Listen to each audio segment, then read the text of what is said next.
Aloha guys, welcome to another After Effects tutorial. My name is Jayla Scanlon and today we're going to be covering the tools panel, which is this panel up here on the top.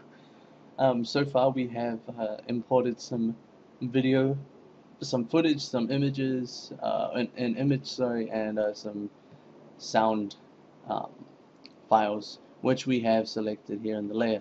And so we're going to cover just a few of these tools, which will be important in using them in this class. Unfortunately, we won't be covering every single tool because we just won't be using every single tool. But we will try to cover as many as we can, and we'll try to make you be able to understand what these tools are used for. So let's get straight into it. The first one we have is the selection tool, and that's V on the keyboard. That's what that means. Just hit V on the keyboard and it will get you the selection tool. That pretty much means you select whatever element you wish to highlight. So right now we have our space Apple wallpaper. So if we click, hold, and drag, we can move our different elements around. Um, so we can move these elements around using the selection tool, and that's pretty much what it's used for. So moving on, the next one is our hand tool, which is H, and what this does is it moves elements around. Yet the biggest difference between the two is that let me show you. If I uncheck the images and just show the stage, if you click on the hand tool, click, hold, and drag, the hand tool actually moves the stage itself, not the elements. And so that's something that it would be nice to remember, is that the selection tool and the hand tool are exactly different. They're totally different. Um, so yeah, moving on. Next is the zoom tool, and this, if you push Z on the keyboard, is one of the most important tools within After Effects. And the reason being is because when you are working with projects and having to deal with masks and keyframes, it's very important to be able to be really specific and really detailed. And so you'll want to use this tool over and over again. You can use, I was just clicking to zoom that in, zoom that out, yet you have your magnification um, control right here. And so right now it's showing us what percentage of zoom we are. We just want to fit it up to 100%, and that's our zoom. The next is our rotation tool by hitting W on the keyboard. That does exactly that. It rotates images and elements that you have selected. And so you select a different element and you can rotate it left and right. There is rotations where you can rotate forward and back, but that is when we introduce 3D space. I'm not sure at this point if we're going to cover that in this course, but that is something um, that we can learn later on as we go. The last three tools that we're going to cover really quickly is the text tool by hitting Control T, and as you hit Control T or you click on the text tool, it brings up your text icon, and you can start writing, whatever you want. And as you notice, it creates its own layer, and so you can double click on the layer to highlight the text and change it if you want to.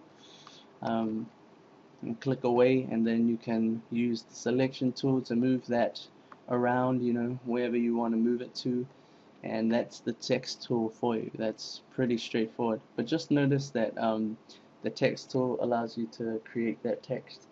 Notice though that if I was to bring, say, this movie on top of the text is hidden, and so just be aware of that, is that the text, as long as there's no as long as there's space available, the text will be seen. But if it is under an image or footage that is uh, that is solid, you will not be able to see your text, as you can see right here. And so moving on to the last two tools, these are our masking tools. And maskings, when we speak of masks, a mask is something that highlights different areas of an image or footage. And let me show you what I mean. Right now we have the footage highlighted, and so if I click and drag, as you can see, it's starting to reveal um, the image. It's starting to reveal the footage that I have that I've had, and and it's really cool when you think about if you're wanting to add in subjects.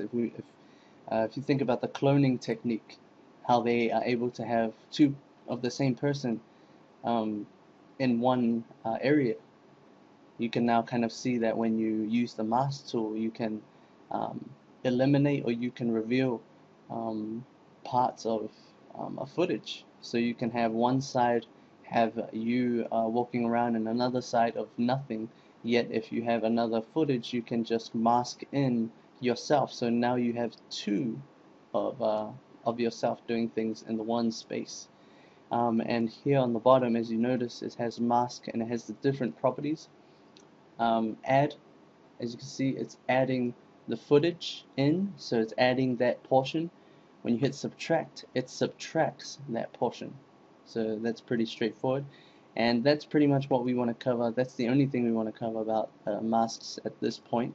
So let's undo that. And then the last thing is our pen tool, which is another masking tool, but is a lot more accurate. You know, if you want to just, you know, make a little mask around this person, say, and then once that mask is completed, there you go. It does the same thing, except that the pen tool allows you more flexibility to make silhouettes, to make you know, different kinds of shapes. But that's pretty much it in a nutshell. Um, the last thing I want to cover is that if you click and hold on one of these tools that has a little arrow on the bottom, that allows you for a menu to open up by just clicking and holding down the button. Okay, and so that's it for us in this tutorial. Thank you for watching. I hope I didn't bore you to tears. This was one of the longer tutorials, but we just wanted to cover the tools on the panel, and in the next tutorial we'll be covering layers and what kind of layers we'll be using within this class.